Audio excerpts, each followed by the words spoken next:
So what happens is, since they are together, okay, so you are checking the bearing load capability of the nut.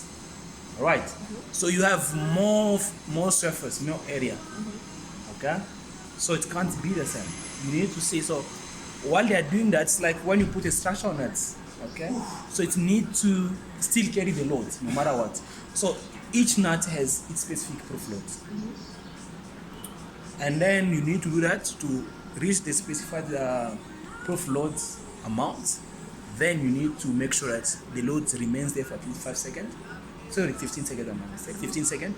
Then you need to remove. But this is a different test. It's not like a tensile test. That's why I told you. What is the proof load test for? It's more like, okay, as you say, the capability of Exact to bear the load. The load. Okay.